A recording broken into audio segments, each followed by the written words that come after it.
अरे, रीजनिंग के पेपर में ये घड़ी वाले सवाल देखे हैं ना? लगते तो एकदम बच्चों के खेल जैसे हैं, लेकिन सच कहूं तो अच्छे अच्छों का दिमाग घुमा देते हैं। तो चलिए आज इसी पहेली की एक एक परत खोल कर देखते हैं। तो इस पहेली को सुलझाने से पहले ये ज़रूरी है कि हम इसके किरदारों को अच्छे से समझ लें। मतलब हमारी घड़ी की मिनट और घंटे वाली सुइयां। और ये रहा आज का हमारा मेन सवाल। 3 और 4 बजे के बीच वो कौन सा एकदम सटीक समय होगा जब घड़ी की दोनों सुइयां एक सीधी लाइन में एक दूसरे के बिल्कुल ऑपोजिट होंगी?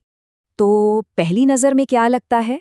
शायद 3:45 के आसपास, है ना?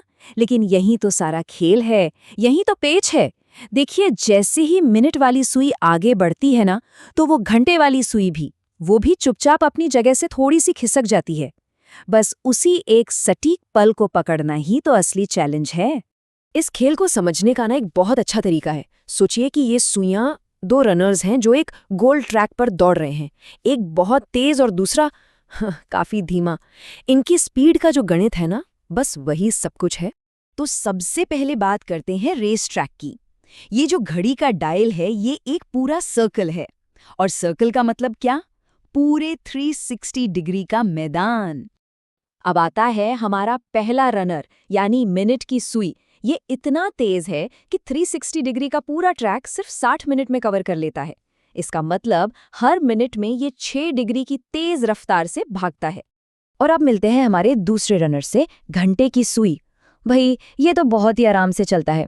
60 मिनट में ये बेचारी सुई सिर्फ 30 डिग्री ही आगे बढ़ पाती है। मतलब हर मिनट में सिर्फ आधा डिग्री। तो ये है दोनों की स्पीड का पूरा हिसाब। एक तरफ 6 डिग्री प्रति मिनट की रफ्तार और दूसरी तरफ कछुए की चाल से सिर्फ आधा डिग्री। यही जो स्पीड का गैप है ना, इसी में हमारी पहेली का हल छिपा हुआ है। अब मजे की बात ये नहीं है कि ये दोनों कितनी तेज दौड़ते हैं, बल्कि ये है कि जो तेज वाला रनर है वो धीमे वाले से हर मिनट कितनी बढ़त बना लेता है। इसी चीज को कहते हैं रिलेटिव स्पीड या सापेक्ष गति। ये वो स्पीड है जिससे दोनों सुइयों के बीच का जो एंगल है वो हर पल बदल रहा है। और ये है वो मैजिक नंबर जो इस पूरे खेल को बदल देता है। हर एक मिनट मिनट की सुई घंटे की सुई से ठीक 5.5 डिग्री आगे निकल जाती है। सिंपल सा हिसाब है, 6 डिग्री माइनस आधा डिग्री। और इसी 5.5 डिग्री के कॉन्सेप्ट से एक ऐसा फॉर्मूला बनता है जो घड़ी से जुड़ी लगभग हर प्रॉब्लम को चुटकियों में सॉल्व कर सकता है। तो आइए मिलकर इस मास्टर फॉर्मूले को बनाते हैं। हमारा मकसद क्या है? उस खास मिनट m को ढूंढना जब सुइयों के बीच वो एंगल बन जाए जो हमें चाहिए। फॉर्मूले की शुरुआत होती है इस 2/11 से। अब ये कोई रटने वाली चीज नहीं है। याद है वो 5.5 डिग्री की बढ़त? ये नंबर उसी का निचोड़ है। ये वो चाबी है जो हर मिनट में छिपे फासले को समय में बदल देती है।